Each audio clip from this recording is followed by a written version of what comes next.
homem que sou eu vai sofrer muito, vai ser entregue, vai morrer, vai ser crucificado.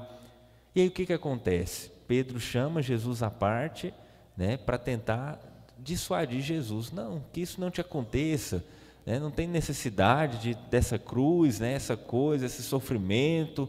E aquilo começou a inquietar os apóstolos, aquilo ali começou a escandalizar os discípulos. Então Jesus, sabendo que eles passariam também por esse processo junto com ele, chama Pedro, Tiago e João e vão para uma alta montanha. E aí a gente pode começar a ver o Evangelho e ver aquilo que ele tem de próprio, as curiosidades, entre aspas, deste Evangelho. A primeira coisa que nós podemos pensar é por que Jesus chama Pedro, Tiago e João? Será que porque Jesus tinha os prediletos, né? De certa forma, sim, né? Não no sentido de exclusão dos outros, mas no sentido de ter perto de si alguns ali. E esses três que Jesus chama, o motivo talvez mais próprio seria porque são os mesmos três que depois estarão com Jesus no momento da agonia. Então aqui a gente já vê o sentido. Jesus chama os três para mostrar a sua glória, para que no momento da agonia lá na frente, aqueles três se lembrem, olha, nós já vimos a glória de Jesus, né? Não vai acabar aqui, não vai acabar na agonia, não vai acabar na cruz, né? Nós já presenciamos, nós já sabemos que Ele é Deus. Então eles sobem para aquela alta montanha, e a montanha sempre é o lugar do encontro com Deus. Se vocês veem na Sagrada Escritura, sempre o lugar alto, a montanha, né, é símbolo do lugar de encontro com Deus. Quando alguém se retira para rezar numa montanha ali, tem esse encontro sempre com Deus, assim como no Antigo Testamento, também no Novo Testamento, sempre Jesus sobe para a montanha, vai para um lugar à parte, para ali se encontrar, para ali rezar com o seu Pai. E aí acontece então, quando chegam no topo dessa montanha, ele fica transfigurado diante dos discípulos. E aí algumas coisas, né? Jesus muda a aparência do seu rosto, o seu rosto fica brilhoso, suas vestes ficam brancas como a neve, e aparecem ali do seu lado Moisés e Elias. E por que Moisés e Elias? Porque eles ali simbolizam o Antigo Testamento, simbolizam tanto a lei que foi dada por Moisés, quanto os profetas, as profecias ali simbolizado por Elias. E em Jesus nós temos então o cumprimento do Antigo Testamento, da lei e dos profetas. Em Jesus nós temos a realização daquilo ali do Antigo Testamento. E aí, meus irmãos, esse transfigurar de Jesus, esse rosto iluminado, essas vestes brancas, isso também é um sinal da divindade de Jesus. Isso é sinal de Deus. Lá no Antigo Testamento, quando alguém se encontrava com Deus, no caso de Moisés, até o seu rosto se iluminava, porque era sinal da presença de Deus, essa luz. Onde tem luz, existe Deus, é a presença de Deus. Então, ao ver aquilo ali, Jesus já estava mostrando para os seus discípulos a sua divindade, né? Ele se transfigurou e aí ali diante dos discípulos ele fica iluminado. Só que os discípulos, eles não se assustam com aquilo, eles se assustam depois quando ouvem a voz do Pai.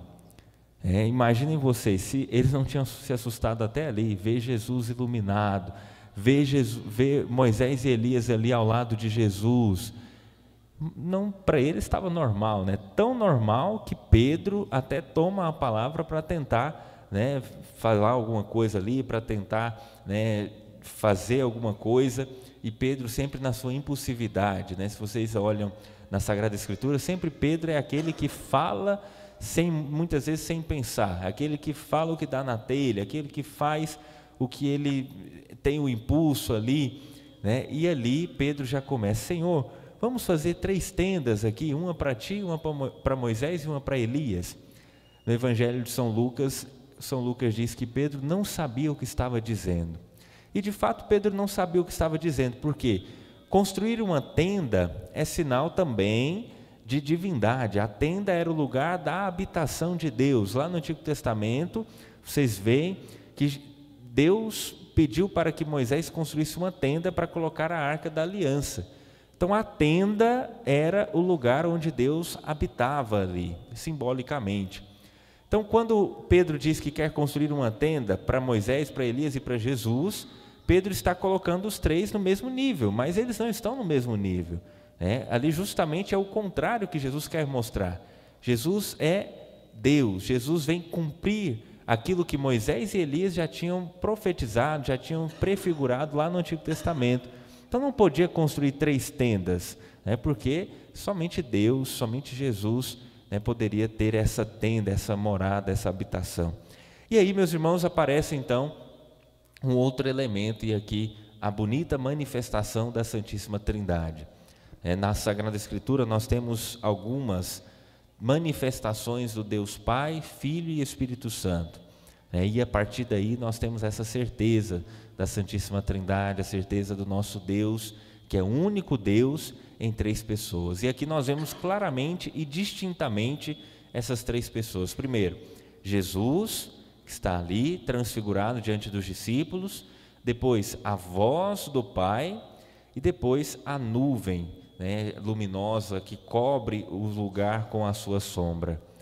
Quando o anjo aparece a Maria, o que ele diz? O Espírito de Deus te cobrirá com sua sombra. Então essa sombra é sinal do Espírito Santo.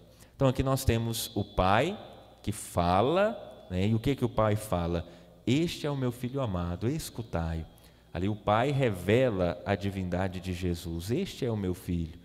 Então o Pai na voz, o Filho ali transfigurado e a sombra na nuvem, que é o sinal do Espírito Santo. Meus irmãos, essa festa então, tudo isso, né, essa transfiguração do Senhor, é também para nós sinal da glória do Senhor. É também para nós certeza de que a vida não termina na cruz, não termina com o sofrimento. É também para nós certeza da salvação, certeza de que Jesus é o nosso Deus, de que Jesus é o nosso Salvador, e que se Jesus passou por esse sofrimento, mas entrou na glória, Ele abre para nós também as portas desta glória, deste céu, e também nós estaremos com Ele um dia na eternidade. Gostaria de deixar, né, algumas perguntas para nós durante essa semana pensarmos na nossa oração. Ao lembrarmos então deste Evangelho, ao lembrarmos desta festa da transfiguração, lembremos-nos da voz do Pai que diz: este é o meu Filho amado, escutai-o.